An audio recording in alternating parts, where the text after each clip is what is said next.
Салам, урматтуу угармандар, Мерел микрофон алдында кызмат кылууга даярмын. Ким азыр угуп баратса, машинадабы же каякта болбосун, кайсы убакытта болбосун, бирок подкасттарыбыз саат 7-де чыгып турат, ар бир понедельник күнү. Ошондуктан силерге кутман таң деп айтмакчымын. Анда эмесе ушул 10 мүнөттүк подкасттын ичинде биз кызыктуу темаларды уландырабыз. Мурун Аку экөөбүз болсо ушул мотивация жөнүндө бир кыскача сөздөрдү кылдык элек. Ошолорду угуп кайра көрүп көрүңүздөр.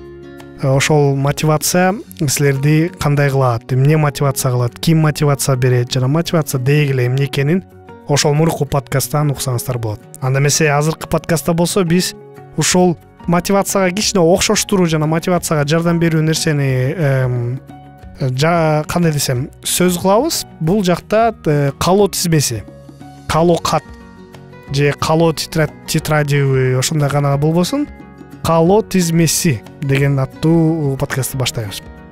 Бул эмне? Бул өтө бир кызыктуу, жанагы өзгөчө бир мындай кандай десем сулуу жана каалоолорду аткарууга бир кат болот да. Ал жакта болсо болгон ойлоруңузду кыла турган, эмне кыласыңар, жанагы эмнени каалайсыңар, ошону эмнеге аткаргыңыз келет бул жашоодо, жана ушул кыска убакыт болобу же өмүр бою, ошону жазса болот. Негизи бул жакта жанагы каалоо катта болот го, өзүңдүн үмүттөрүңөрдү, каалоолор, кыялдарыңыздарды жазууга. Ал ошого окшош, жана бирок бул кыялдар негизи бул чоң, алыскы убакытка турган, жана кандай долгосрочный проект деп коет эмес беле, ошондой сыяктуу эле. Ал кыял каттар, жанагы күнүмдүк каттар, бүгүн эмне кылышым керек, жана планда Google'га, календарга жазып коет эмес беле, мындай убакытта мынча кылам деген. Бул болсо күнүмдүк ишти жүргүзүү. Ошол каалоо тизмеси бул жакта кичине башкача да. Ал экөөнү, кыял менен тизмесин, каалоо катты жанагы ошол күнүмдүк каттын экөөнү бириктирип, бул кандай мен эмнени кылгым келет деп күнүмдүгүн да жазсаңыздар болот, жана өзгөчө ушул кыялдарыңызды да жазсаңыздар болот. Анткени болсо, эгер биз бир жакка жазсак, ошол телефон болобу, заметкилерге же кагаз бой көчө мен сунуштайт элем, ушул өзгөчө бир тетрадиңыздар, блокнотуңуздар бар болсо, ал өзгөчө бизге мындай кандай жардам берет экен да. Анткени болсо, эгер биз жазсак, өзүбүздүн максаттарыбызды кагазга, блокнотко кандай болсо жазсак, жана ошол аткарууга бизде көбүрөөк мүмкүнчүлүк болот экен. Жөн эле оюга эле айтпай, муну кылыш керек эле деп пландаштырбастан, ошону жазып, катка, заметкиге, компьютерге, биз жерге жазып, ар дайым окуп карап турсак, анда ошол эме бизге жардам берет экен. Андан тышкары ошол каалоо тизмеси, башка жөн эле каалоолордун мындай кылыш, күнүмдүк иштерден тышкары, ал деген бизге ал жакка биз ойлорубузду жазсак болот. Эмнени каалайбыз? Ошол үмүтү, кыялыбыз кандай аткарыш керек? Кайсы кыялдарыбыз бар дегенди силер ачыгынан жазып, мындай көбүрөөк жазсаңыздар болот. Ошондуктан биз болсо жазганда, окуганда биз ошого умтулуп турат экенбиз. Ошон үчүн бул каалоо каалоо тизмеси көбүнчө психологдор дагы сунуштайт экен. Анткени проблемаңыздар мурун эсиңиздердеби, мектеп кезинде анкета деген бар эмес беле? Анкета же болсо дневник деп коет эмес беле? Күбөлүк, жана күбөлүк эмес, баа койгондо адамдын баланын өзүнүн мындай дневниги. Ал жака өзүнүн оюн, өзүнүн болгон ой пикирлерин, позитивдүү болобу, негативдүү болобу ал жака жазып, жөн эле өзүнүн мындай эмоцияларын жазып чыгарчы. Бирок ал деген жөн эле дневник же жөн эле мындай өзүнүн болгон ойлорун, өткөн ишти жазат да.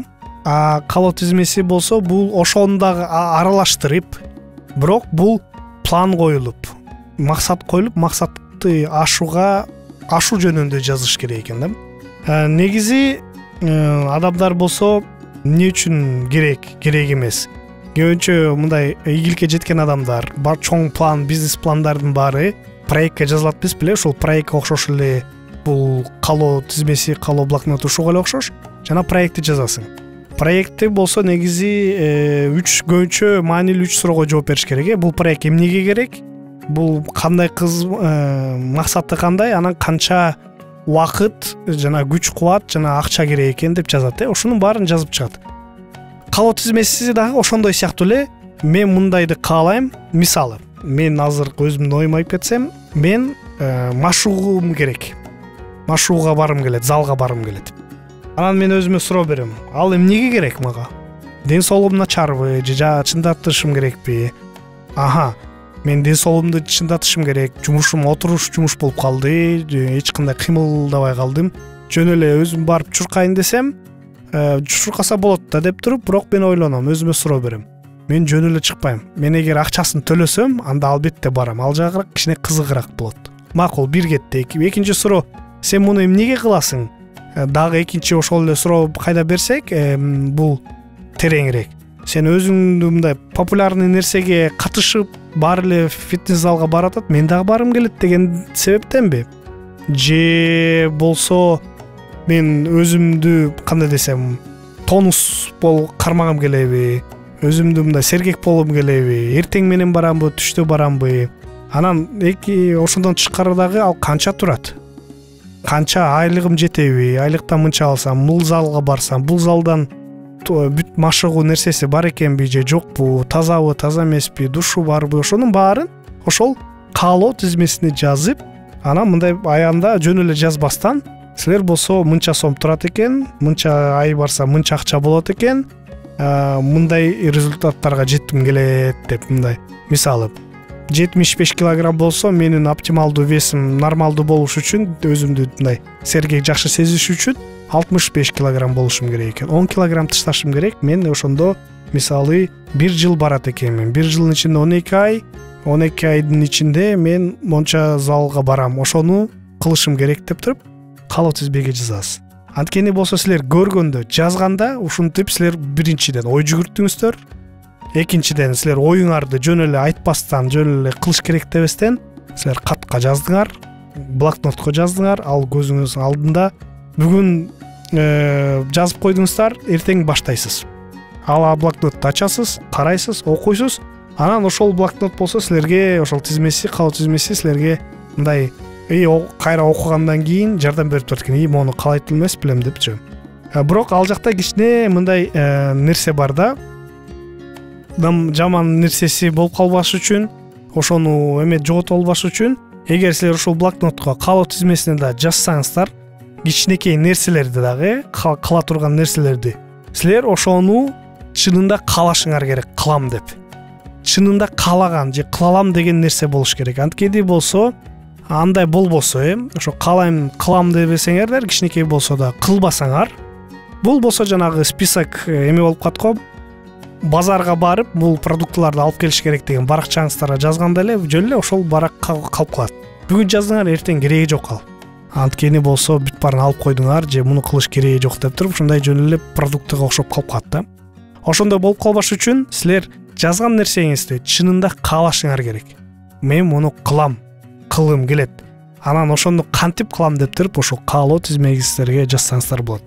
Бул азыркы учурда ошол көбүнчө психологдор ушундай айтып атат, мурун дневник болсо, кыялдарыңыздарды жазсаңыздар, ал жакка ой пикириңиздерди, өзүңүздөрдүн эмоцияңарды алакка жазсаңыздар, же болсо план, максат тизмесине жазсаңардар.